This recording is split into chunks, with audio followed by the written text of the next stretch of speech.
Hello बच्चों, आइए देखते हैं प्रश्न। एक विद्यार्थी ने एक सड़क के किसी स्थान से होकर जाती हुई कारों की संख्या नोट की और उन्हें नीचे दी हुई सारणी के रूप में व्यक्त किया। सारणी में दिया गया प्रत्येक प्रेक्षण 3 मिनट के अंतराल में उस स्थान से होकर जाने वाली कारों की संख्याओं से संबोधित है।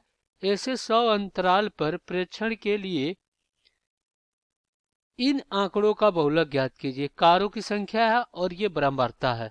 तो देखिए, जो कारों की संख्या है, 0 से 10 में बारंबारता 7, 10 से 20 में 14, 20 से 30 में 13 और 30 से 40 में 12, 40 से 50 में 20, 50 से 60 में 11, 60 से 70 में 15, 70 से 80 में कितना है? 8 है। तो चलिए इसको हल करते हैं। सबसे पहले यहाँ पे मुख्य अवधारणा लिखेंगे। मुख्य अवधारणा, तो ये क्या होगा इस प्रश्न के लिए? तो अब देखिए, हमें बहुलक ज्ञात करना है। तो बहुलक का सूत्र क्या होता है? बहुलक जो मॉड होता है उसको m से प्रदर्शित करते हैं। ये होता है आपका एल प्लस होता है एफ एम माइनस F1 और बटा में होता है 2FM और माइनस F1 और माइनस F2 और फिर इसके गुणे में क्या होता है? इसके गुणा में H होता है। अब यहाँ पे L क्या होता है? L होता है बहुलक वर्ग का निम्न सीमा। तो यहाँ पे लिखते हैं बहुलक वर्ग का निम्न सीमा। निम्न सीमा होता है। और H होता है बहुलक वर्ग के वर्ग अंतराल का अंतर होता है। अब पहले हम क्या करते हैं, यहीं से देख लेते हैं। L क्या होगा? देखिए, पहले तो हमें बहुलक वर्ग ज्ञात करना पड़ेगा। बहुलक यानी सबसे अधिकतम बारंबारता वाले वर्ग अंतर को बहुलक वर्ग कहते हैं। तो सबसे अधिकतम बारंबारता कितनी है? यहाँ पे 20 है। इसका बहुलक वर्ग कितना हो जाएगा? 40 से 50 हो जाएगा। ये हो जाएगा। अब यही हमें क्या कहलाता है? ये होता है आपका FM, जो अधिकतम बारंबारता होता है। उसके ठीक पहले वाला बारंबारता F1 होता है और इसके ठीक बाद वाले बारंबारता क्या होता है? F2 होता है। तो यहाँ पे FM कितना हो जाएगा? ये हो जाएगा, अधिकतम बारंबारता कितनी है? 20 है। F1 क्या हो जाएगा? उसके पहले वाला बारंबारता कितना है? 12 है। और F2 कितना हो जाएगा? उसके बाद वाला बारंबारता 11 है।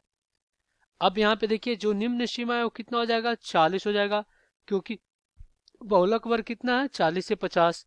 अब H कितना हो जाएगा? यहाँ से अगर हम 50 में से 40 को घटाते हैं तो 10 बचेगा। तो ये आपका H हो गया 10। अब क्या है आपका? अब सभी चीजें हमें मिल गई। अब हम क्या करेंगे, यहाँ पे रख देंगे। तो m बराबर क्या हो जाएगा? देखिए, L कितना है? 40 है। प्लस देखिए, FM कितना है? 20 है। 20 हो गया। F1 12 तो माइनस 12। अब देखिए यहाँ पे क्या हो जाएगा? 2 गुणे 20 40 हो गया। और पुनः यहाँ पे माइनस FM के F1 कितना है? 12 और F2 कितना है? यहाँ पे 11। तो हो गया 11 और गुणे में आपका कितना हो गया? 10 हो गया। तो अब यहाँ पे लिखते हैं, देखिए m बराबर ही हो गया 40 और प्लस 40 प्लस कितना हो जाएगा? देखिए, 20 में से 12 जाएगा, 8 बचेगा और नीचे ये कितना हो जाएगा? 12 24 यानी 23। 23 यानी नीचे बच जाएगा आपका 17 और ऊपर बच जाएगा 8।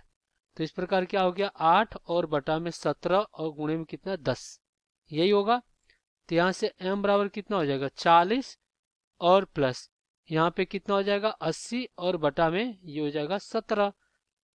अब देखिए, जब इसको भाग देंगे तो कितना हो जाएगा? 17 चौक 68 हो जाएगा। फिर दशमलव देंगे, 12 और 0, 17 17 कितना हो जाएगा? 119 हो जाएगा। तो यहाँ पे m बराबर कितना हो जाएगा? ये हो जाएगा 40 और प्लस 4.7, यानी कि इसका जो बहुलक आएगा वो यहाँ पे 44.7 आ जाएगा। और ये हो जाएगा आपका उत्तर। आशा करते हैं बच्चों ये प्रश्न आपको समझ में आया होगा। धन्यवाद।